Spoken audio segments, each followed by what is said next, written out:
Well, it's dark in the city. I've lost my pride. Yes, the lights in the streets hide the stars from my eyes. It's been a long time coming, but I know change is gonna come. And it's too hard living, but I'm afraid to die. 'Cause I don't know what's up there just beyond the sky. It's been a long time coming, but I know change is gonna come. And I miss my family, yes, my little girl. She is my princess, I'd give her the world. It's been a long time coming, but I know change is gonna come. I just need some comfort, yes, some kind of belief that this war we're fighting can really bring some peace.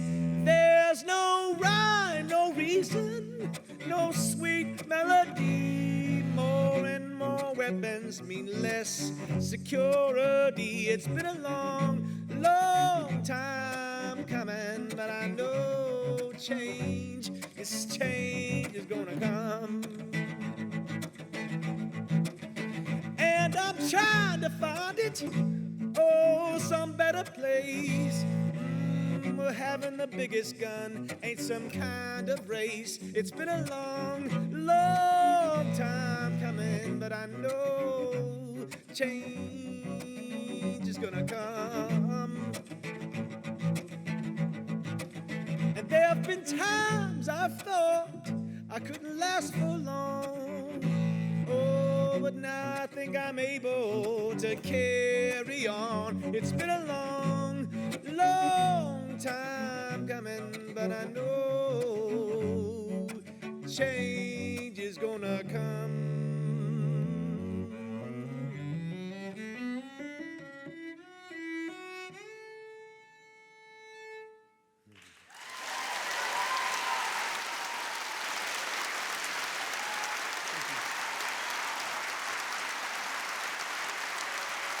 Thanks so much.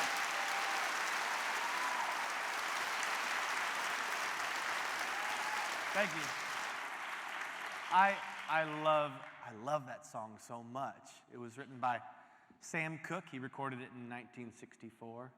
And it's been interpreted as a lot of things: a protest song, a call to action, an anthem for the civil rights movement. I like to think of it as a call for peace, a call for justice. And I really connect with his sense of optimism that a change is gonna come.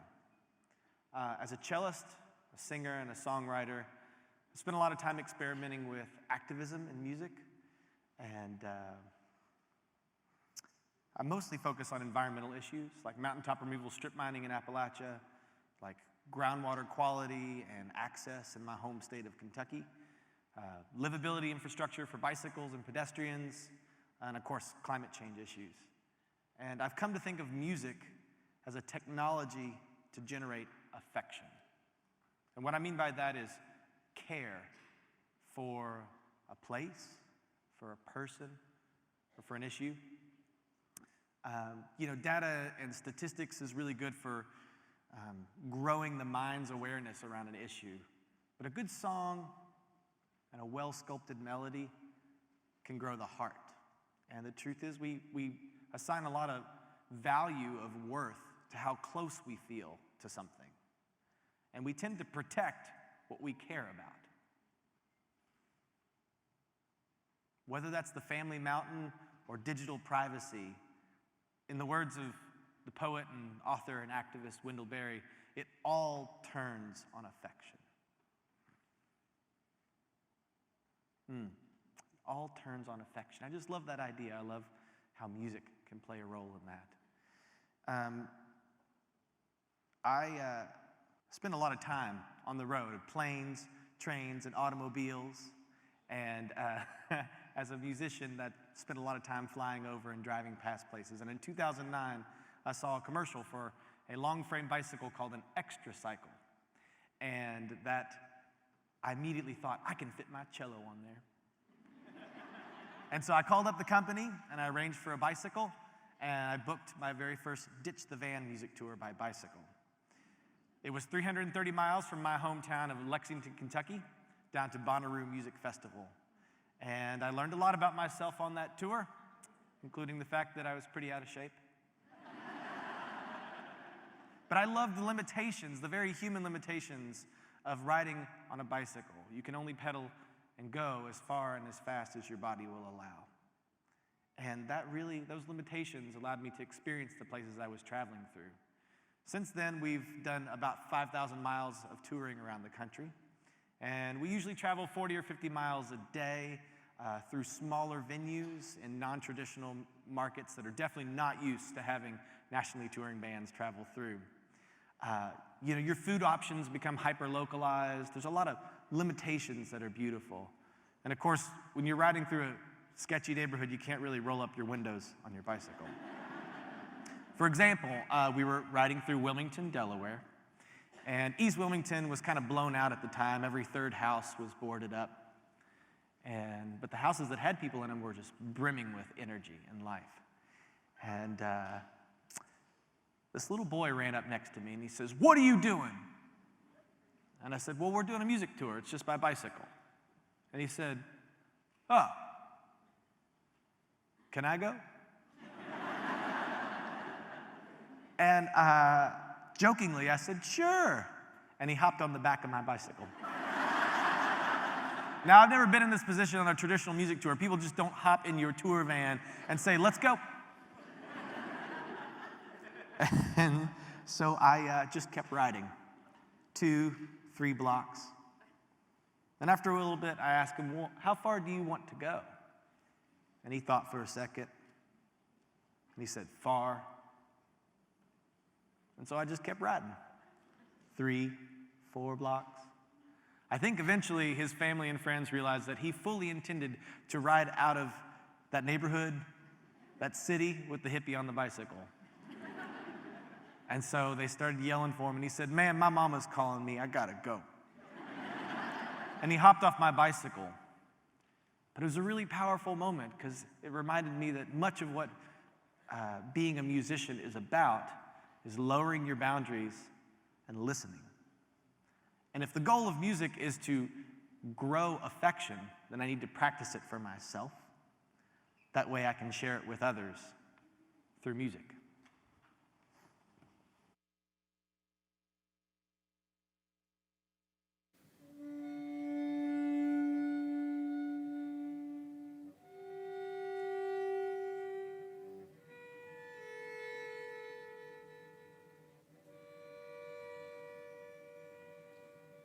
Settle down,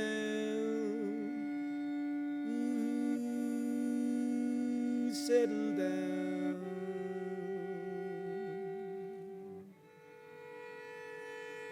Take it easy on me. I ain't willing to lose, but I'm willing to admit I was wrong.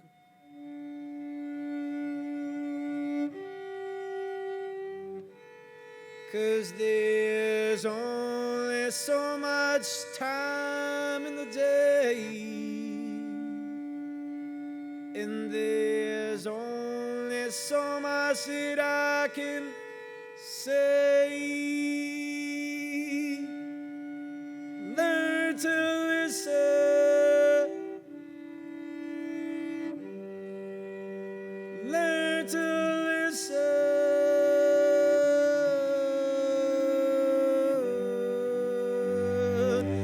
Learn to listen.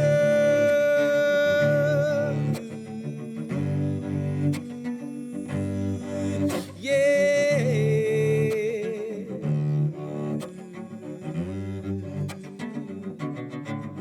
There's a picture in your mind of what you used to be, and the hunger of ambition is a wish that you won't feed. Ooh, and the hum of the highway is a distant sense of speed. You got your hammer and your chisel. Ooh, it feels like old technology. But there's only so much time in the day,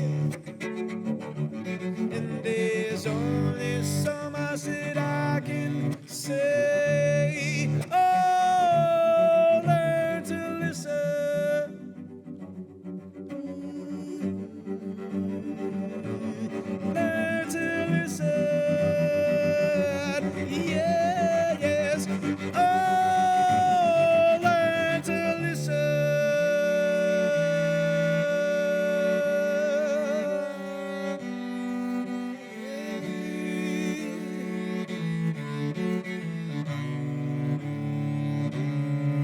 Weave your way out from the city.